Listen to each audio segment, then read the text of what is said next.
I'd like to be happy. I should be happy. I have, incredible luck. I'd like to be able to, look out the window and say, hey, life is good. And you don't? No.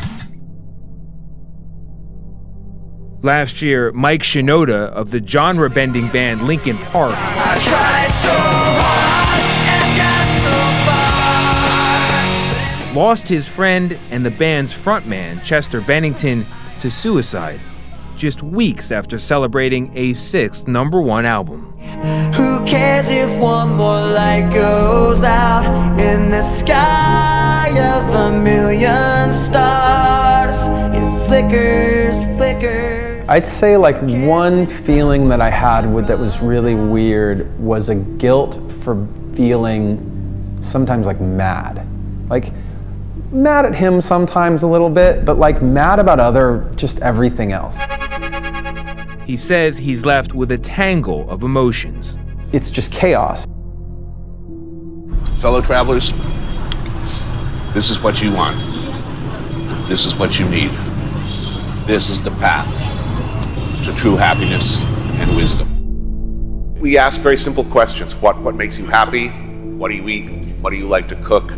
And everywhere in the world we go and ask these very simple questions, we tend to get some really astonishing answers. Kate Spade's husband is revealing details of her mental health struggles.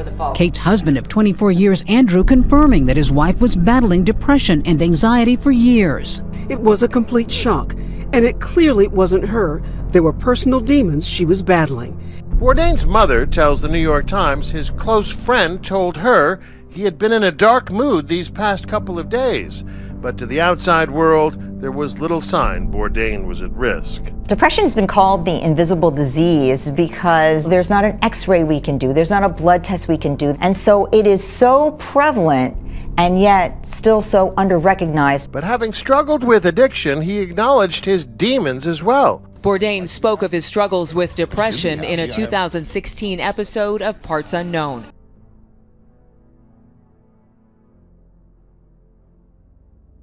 The second time just this week, there's been a high-profile suicide. Celebrity chef Anthony Bourdain took his life. And this comes just a day after the CDC announced there's been a dramatic increase in suicide. Rates have been rising in every state but Nevada. There is nothing different between Anthony Bourdain, Kate Spade, and our kids that are killing each other.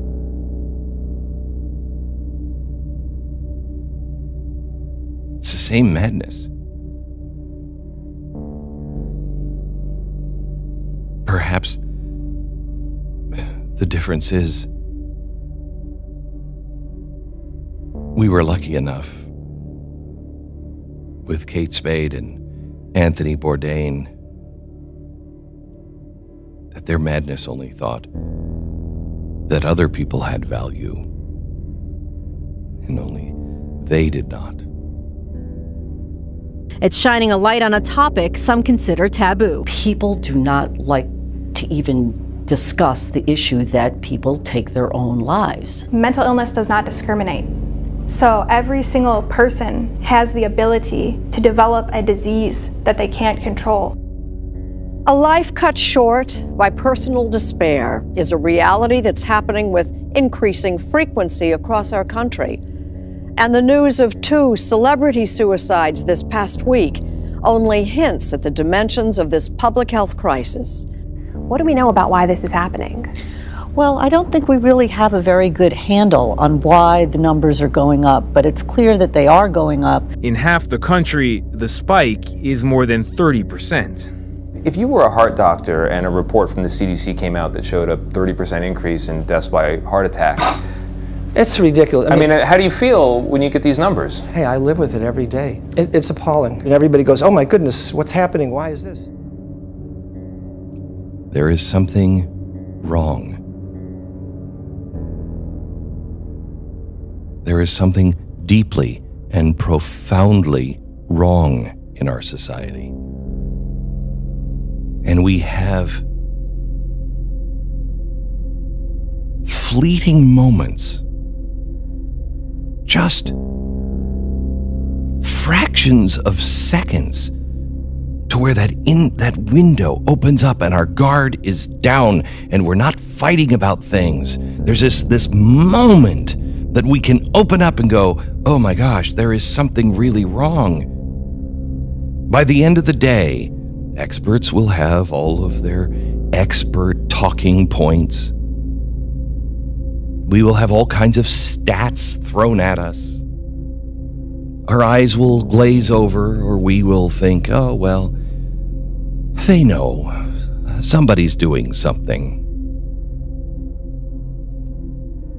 Why do you think the opioid crisis is so crazy right now? There's a hole in each of us. And people are looking, instead of for an answer, they are instead looking for something to cover that hole. Because too many of us are afraid to look down into that abyss. We are too afraid to look inside of ourselves because even the strongest among us are terrified that if we look inside, there's not really anything of real value in there. Suicide actually does not discriminate. The truth is that every person, no matter what their status in life, is human at the core of it and will face these kinds of struggles. And sometimes, ironically, it's our own identity and our self-perception that might keep us from seeking help. And I think that where we get into a very ugly culture is when we begin to assume that we know what makes somebody else tick or what is driving them to the behavior that they fall into. As I was listening, as you did this week, to the tragic story first of Kate Spade and then of Anthony Bourdain. And if there's anything that we can learn from their tragic ends is that fame and fortune doesn't make for happiness. It's just very clear. Successful lives, public lives, famous lives, being beloved and lauded doesn't make happy because there's something inside of us that's much deeper. There's a darkness within us that cries out for something more satisfying than money and success. And sadly, it drives some people to take the worst steps. The part we may never know is why, at age 61, this globe-trotting superstar appears to have taken his own life. He had a dream job. Kate Spade's brand brought cheer to so many, but privately, Spade had her struggles. She was found dead inside her Upper East Side home Tuesday morning after allegedly hanging herself with a red scarf. And so what we are left with are questions. How could two people with so much have nothing to live for? What's happening to us? Kate Spade took her own life, hung herself with a scarf. There is a crisis that is happening. We all talk a good game about the suicides that are happening with our soldiers, but they're invisible to us. We don't want to look. We don't want to look. We forget what we're capable of. We forget who we really are. And when you are in clinical depression, the mind is your biggest enemy. Because it knows you better than you know you. It knows every single trapdoor. It knows every excuse. It knows every problem. We must go further in detecting and treating mental illness, including more research on the brain-body connection. Would never tell anybody to snap out of diabetes or snap out of asthma. You can't snap out of depression. We need much more understanding about what's going on with the wiring that leads to this. As a psychiatrist, I see on a daily basis that suicide is an epidemic in our country. What I'd like to share with everyone is the fact that one person actually commits suicide every 16.2 minutes. 25 states, half of the United States, has seen a rise in suicide by more than 30%. We understand the... No, we don't.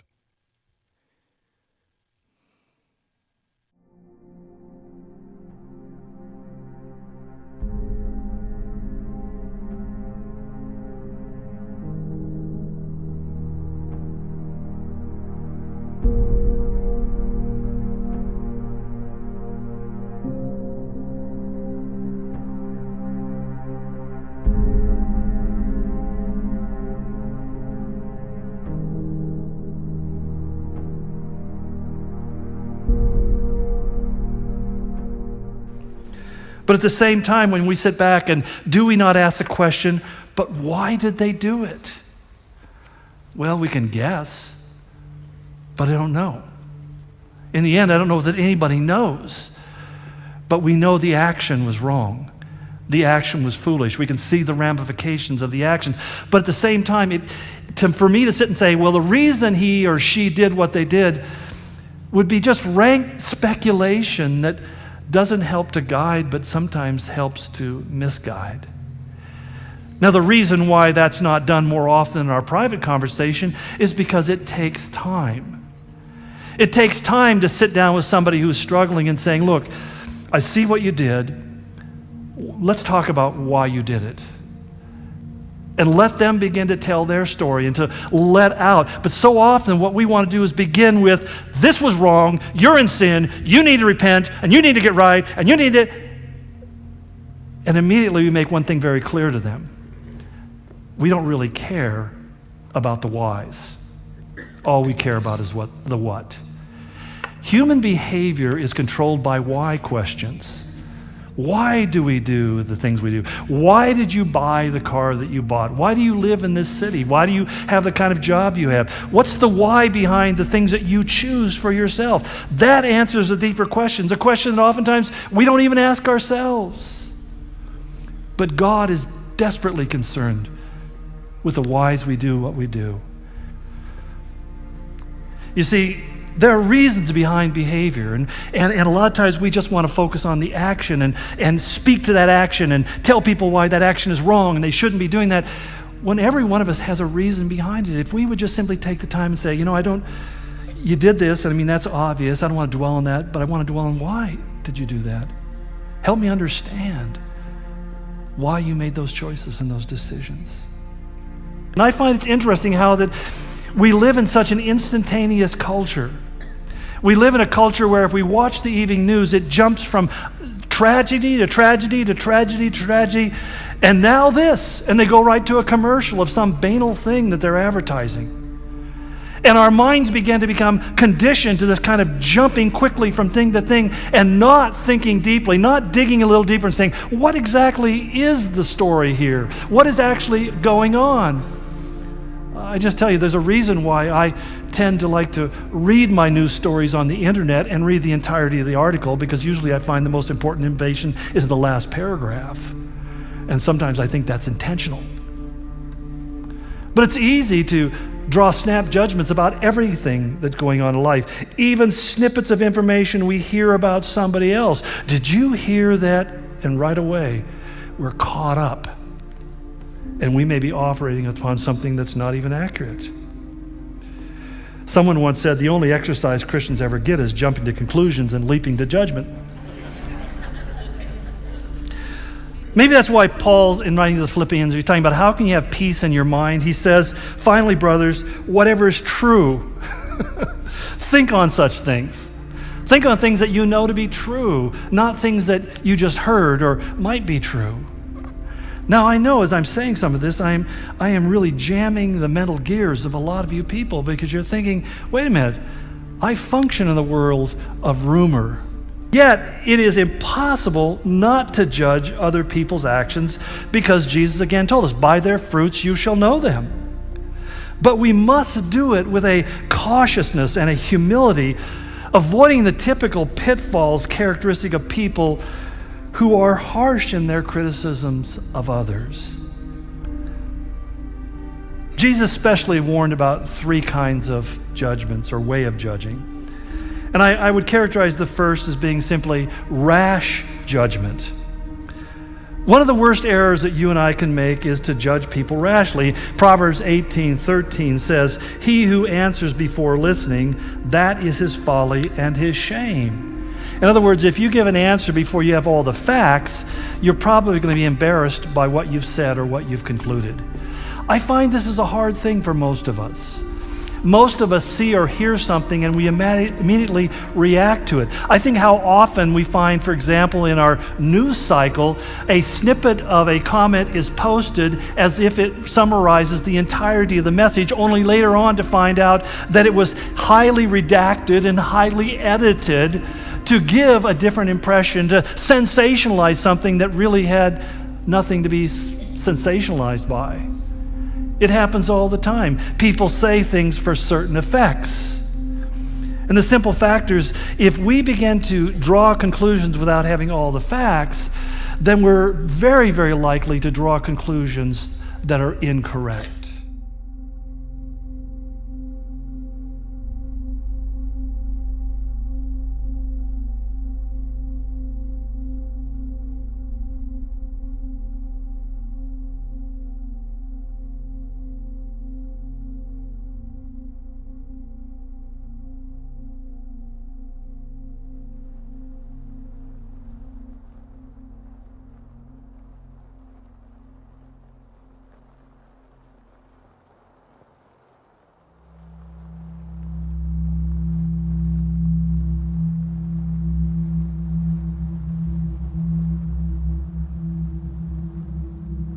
I remember there's a Christian, supposed to be a Christian website where they post different things for Christians, and what I realized when I went there for the first time after being recommended, that all it is really accusations and gossips about other churches and ministries. And I read down, and you think you're getting you read this one article and go, I can't believe they did that. And then you read somebody else response, and the other person tells them that guy's getting it all wrong, and he's not telling you the truth. And I realized that this website, called a Christian website, called a Christian discernment website, is essentially gossip. Judging is a natural function of our brain as it seeks to sort out the myriad of information that is really cascading into our heads 24/7. What it does is enables us to determine what is safe or what is unsafe, what is beneficial or harmful, what's desirable or something we should avoid. So we need to make those kind of discriminating judgments. We need to be able to look at somebody and saying, that's not safe what you're doing right now. That's not a good call on your part. The truth is, we cannot not judge. But what we can do, as James said, is to allow mercy to triumph over that judgment. That every day and every way you're going to see and hear things that you think are not the best choice. And how you choose to respond that, whether by condemnation or by mercy, is the one choice that you have. Now, part of that ties into this second word that appears in the New Testament. It's the word anakrino. When Paul says to the Corinthians, in 1 Corinthians 2:15, he says, the spiritual person judges all things.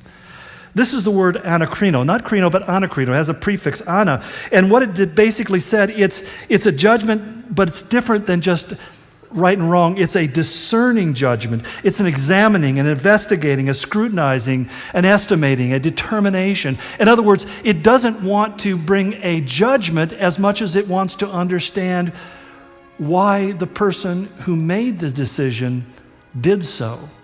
It's asking the why question. And the reason why I think this distinction is important is because life itself would be impossible to navigate if we were unable to make value-based judgments about what is good or what is bad, what is true or what is false, what's right or what is wrong. The reason why we should do this is because Jesus tells us it's in our own best interest.